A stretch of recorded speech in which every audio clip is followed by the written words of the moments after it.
as towards, but they don't exist. No such men exist. There are no such men in the world today. And in fact, the Abbasids made it that he didn't have any male offspring at all in their narrative, even though there is a disagreement with that in other parts of the narrative. He didn't have any offspring. Nobody descends from Muhammad except his daughter, one daughter who comes who married Ali, they say. And that was very convenient for them because then they could fabricate the history of Muhammad. If Muhammad, the person calling Muhammad, had any ancestry records at all, they would have all been abolished by the Abbasids. If he had any sons, they would have been abolished by the Abbasids and killed, executed as well, hunted down and tracked down to make sure that there was no challenge to the Abbasid narrative. Muhammad was Qurayshi. He appeared in Hijaz. He was part of the Abbasid narrative, the Abbasid world. So that's pretty easy to explain how everything becomes Qurayshi and everything becomes Hijaz. Just because the Abbasids said so. And if you disagreed, you would be pretty quickly eliminated, as along with the entire family. That's the easy thing to do in a dictatorship. Very easy to track you down. Eventually you'd be terrified to talk about it and you would keep it quiet. You wouldn't tell anybody. So, the real story was about Ali, as the Shia says. It was all about him, and Muhammad actually was just somebody who's supporting and there to help Ali until Ali is old enough to really take control of the show. This story, corroborated in Jujakshu and by Tabari, is the story of Hani ibn Qabisa and, if you like, his prime minister, the one who is ruling the world for him until he comes along, ruling the show until he comes along, is Hanzalah. So the real Ali is Hani ibn Qabisa, and the real Muhammad is Hanzalah, his prime minister. That's what Tabari tells us. And this story of how this Ali, Hani ibn Qabisa, takes control of the empire from the previous ruler, the Lakhmid king, is corroborated between Tabari and the Chinese source, the Jujakshu. Those two together, taken together, and you've got the story of how it happens. The last Lakhmid king leaves his armory and his position of rulership and his constitution or instructions on how to be king to this young man, who then, he's Hani ibn Qabisa, who then is sort of guided on the path by Hanzalah until he comes of age, until he's old enough to take control. That's the fundamental story. And anything else you want to hear about what Ali did and his life, you can take it from the hadiths as you like. That's fine.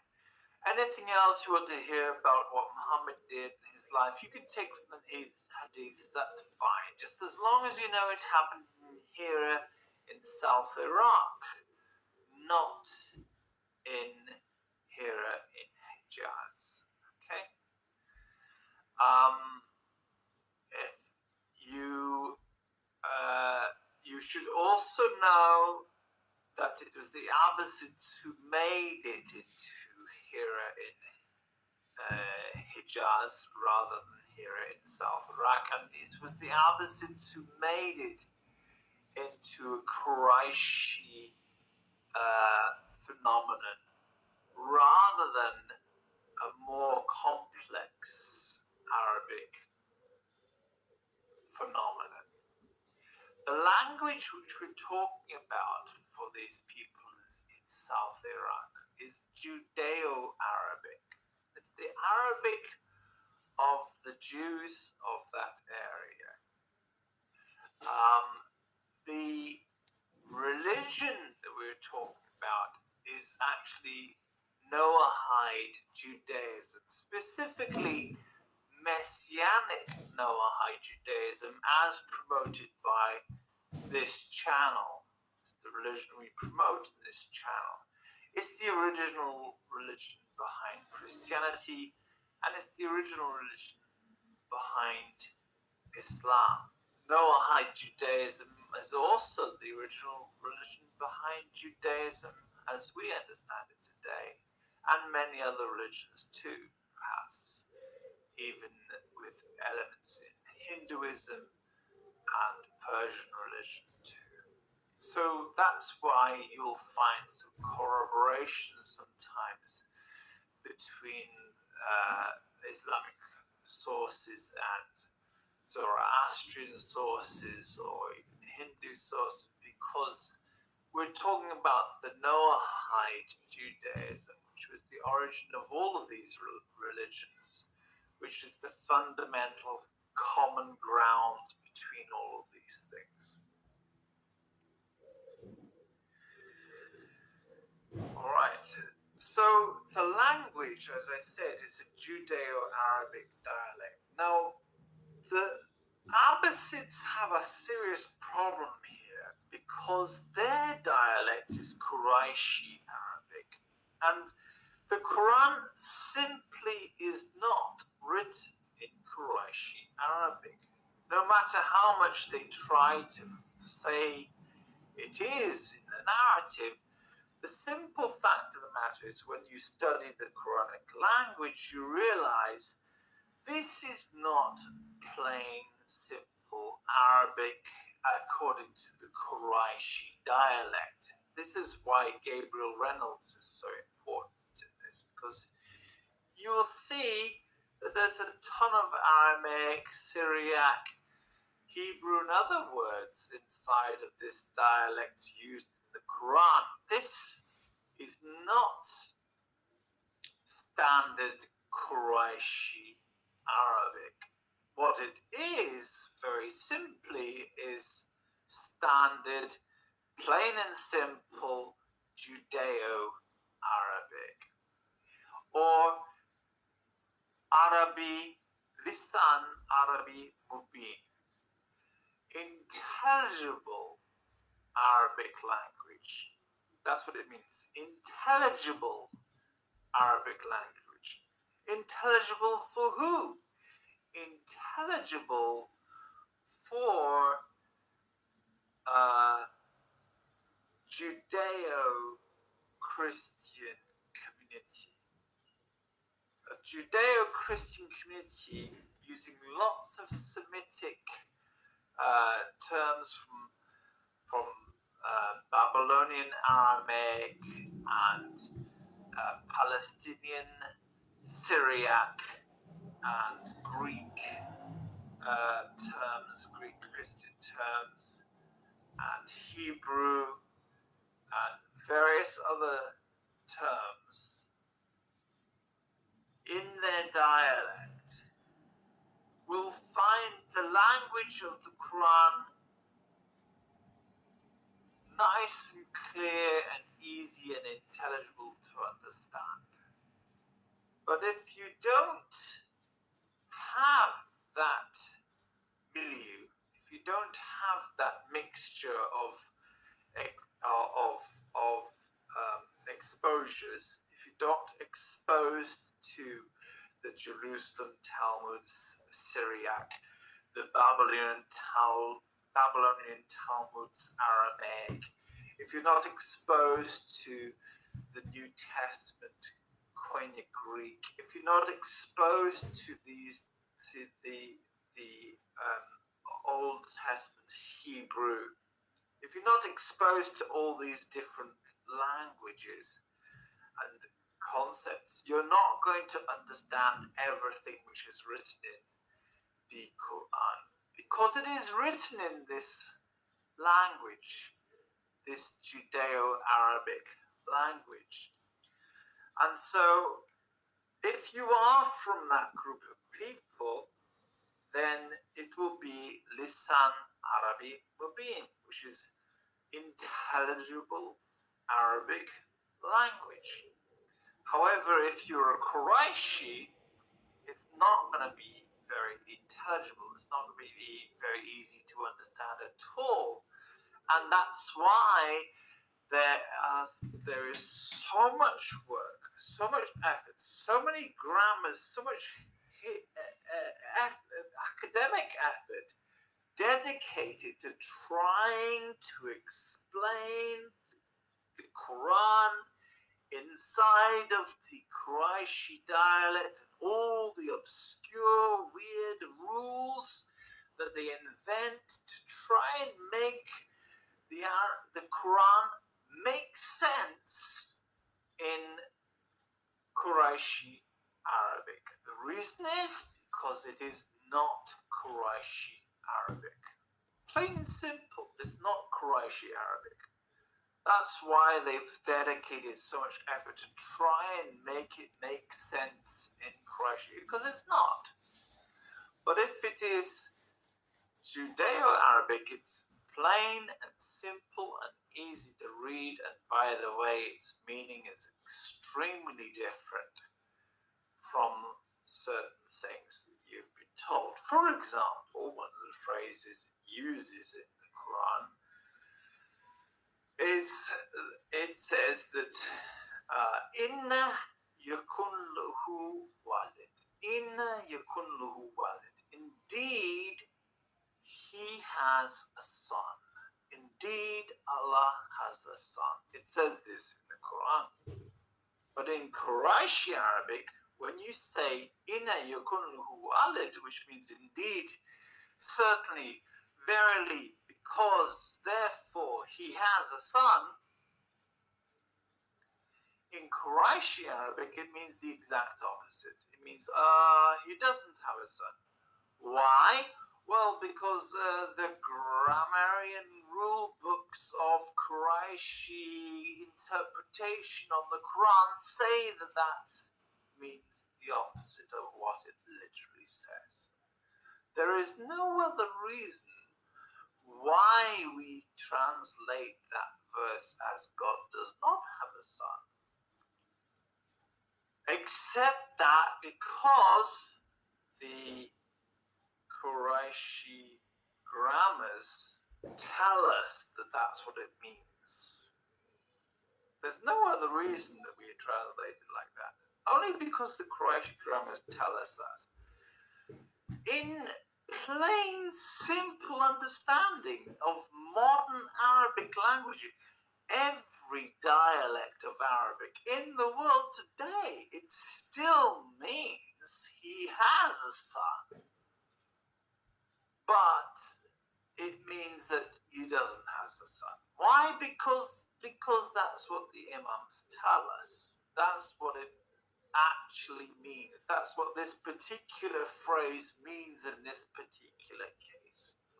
So you wouldn't be aware of that unless you were an Arabic speaker, and if you hadn't studied the Quranic interpretation of this verse. If you had only studied translations, you'd think the Quran is saying that God does not have a son. But that's not what it says. What it says is that he has a son. Indeed, he has a son, but that God does not adopt no need to adopt a child. Itachida, he doesn't adopt a child. And it uses this phrase, he doesn't adopt, many, many times. And then it uses this other phrase, indeed he has a son, in other times. Not as many times as it says he does not adopt a son. So he doesn't adopt a son, but he does have a son. He has a son, but he does not adopt a son. He has no need to adopt a son because everything belongs to him. Indeed, he has a son, and this is to be nothing unusual to you. Anything is possible for him. He can do whatever he wants, and he has a son. He didn't adopt him. His son just is. That's what the Quran is saying in Judeo-Arabic. But in the Qurayshi dialect, even though those words mean literally, he doesn't adopt a son, he has a son. The Qurayshi dialect has decided to change the meaning of that to mean something else.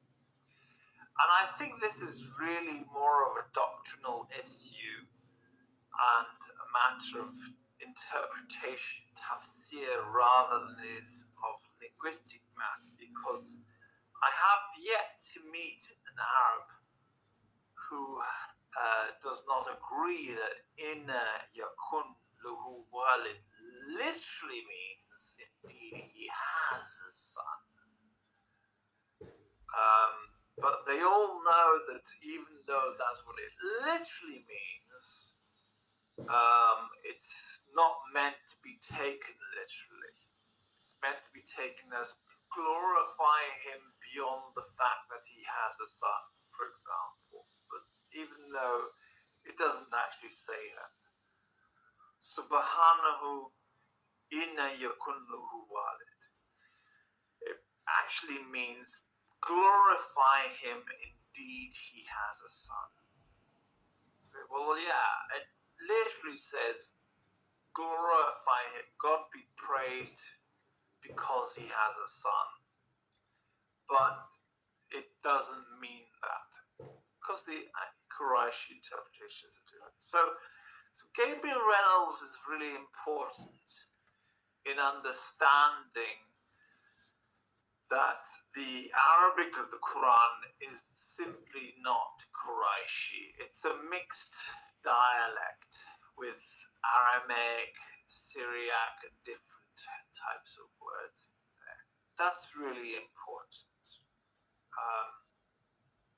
So he plays a major role in this. That will make sense because the Qurayshi dialect is tied to Hijaz, but the story of Islam, Islam's corroborated history, is tied to Hira in South Iraq. So we should expect it to be in a different dialect rather than Qurayshi. Okay. So I think we've gone through it now. That's all I really wanted to say. I think I have covered it. That Islam originated in Hira. That its language of the people at the time who were understanding it is Judeo-Arabic. The Quran is written in that language. It has a very different meaning. They were Judeo-Christian in their sort of background. We could call it Messianic Noahites. That's the correct phrase we would use these days. They were Messianic Noahites. So they were Messianic Noahites to distinguish them from the Nazrim, who were also called Judeo-Christians, but they actually are quite different in their interpretation. So we'll talk about Messianic Noahide type kind of Judeo-Christian, not Jews, not like Messianic Jews. Okay, they were Messianic Noahides. Ali is the center of the story. He's the center of the attention.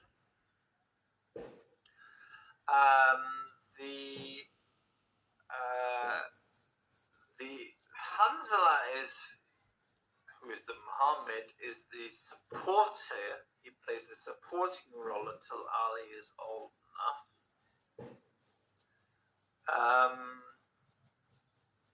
I forgot to mention this. It's very important that I really forgot to mention this. In the Hadith, where we have mentioned to Ibn Abi Kabsha, the most famous one is when Abu Sufyan is having an interview with Heraclius, Emperor Heraclius. Now, these encounters with Heraclius are quite important because there is a serious corroboration here as well. Actually, I suppose this is the ninth corroboration, which I neglected to mention at the beginning. I should have put that down on my notes. The ninth corroboration is where Heraclius is supposed to have temporarily converted to Islam and then changed his mind. He also has encounters with Abu Sufyan. He sort of interrogates Abu Sufyan concerning the rise of the Islamic State. Heraclius really did change his religion temporarily. He adopted something called monoenergism. He became a monophysite for a short amount of time, and then he became a monothelite, which is basically a Nestorian. So the Nestorians were closer to the Diophysites, and so that was considered when he went back to being a Diaphysite. The Islamic stories say that he changed his religion to Islam and then went back to being a Christian. A Nasara, they say, Nasri. So that's actually, he's considered to be a Nestorian, and then he becomes a Diaphysite, Muslim, and then he goes back to being a Nestorian. From the monophysite point of view, whether you're a Diaphysite or whether you're a Nestorian, you're the same thing. You're all Nestorians. Okay? They're the same from the monophysite point of view. Hence, it's correct to say from the monophysite's point of view, he started off as a Nestorian, he became a monophysite, and then he went back to being a Nestorian. That's correct from a monophysite point of view. If Islam means monophysitism, then you could say that Heraclius started off as a Nestorian, became a Muslim, and then went back to being a Nestorian again. Makes perfect sense. So that's historically true. He did begin as a Diaphysite, became a monophysite, and went back to being a Diaphysite again. The monophysite he became was called a monoenergist, and he went back to being a monothelite afterwards, which is a kind of Diaphysite historian. In fact, he went through three religions. He started off as a Byzantine Diaphysite, then he became a monophysite, and then he became a Persian Diaphysite. Okay, so that's actually three religions he's gone through. But if you're on the monophysite diphyite side of things, you just see him coming from diphyite to monophyite and back to diphyite again. Or if monophyite is Islam, he comes from Nasra to Islam and then back to Nasra again. You see what I mean? So there is an important corroboration there. And in this story, with the process of Heraclius' activity and his relationship to Islam, he in the process interviews at one point Abu Sufyan concerning the rise of the Islamic State. And when Abu Sufyan comes out of the interview with Heraclius, Abu Sufyan says, I see that the cause of Ibn Abi Kabsha has become conspicuous, is on the rise. He recognizes that the case of the cause, the campaigns of this person, Ibn Abi Kabsha, who is Ibn Kabisa, have become conspicuous, have become noticeable to the emperor, to the empire. They're on the radar now. And as a result of this, Abu Sufyan goes and makes the Quraysh makes submission to the Muslims, and that is basically how the Quraysh become important in the role of Islam later enough so that the Abbasids come to power. I think the Abbasids are related to Abu Sufyan. So this story is very important. In this story, it makes reference to Ibn Abi Kabsha. That's Ibn Kabisa. But the standard Islamic narrative interpretation of this Ibn Abi Kabsha is that Ibn Abi Kabsha refers to Muhammad. I would say this is not true, because the real star of the show is Ali. So Ibn Kabisa, the one we're talking about, is actually Ali. Hani Ibn Kabisa is Ali. So what Abu Sufyan is actually saying is the cause of Ali has become conspicuous. So although the interpretation of this particular hadith says it's about Muhammad, the hadith itself is clearly about Ibn Kabisa, Ibn Abi Kabsha, Ibn Kabisa, same thing. It's clearly about Ibn Kabisa. Only thing wrong is that the interpretation of this hadith is that it's about Muhammad. Whereas the correct interpretation using Tabari and the Chinese sources and the Shia narrative is this is actually a hadith about Ali. Ali is the one whose cause has become noticeable to Emperor Heraclius. So that's important to pay attention to as well. So roughly speaking, we'll say that that's the rest of the stuff is in the narrative is basically the same. Just the main star of the show was Ali, not Muhammad. The people who wanted to overthrow Ali and his family, his successors, diminished the role and the importance of Ali and bigged up the role and the importance of Hanzalah instead. And then they confused the name Hanzalah with Muhammad. Now, how did that happen? It happened because we're talking about Messianic Noahides. And for Messianic Noahides, Muhammad refers to the Messiah. It's a term for the Messiah. Now, in Messianic Noahides, Muhammad is a Judaic term used in the Judeo-Arabic. It's in Hinyar. There's lots of sources about this. It can't be denied.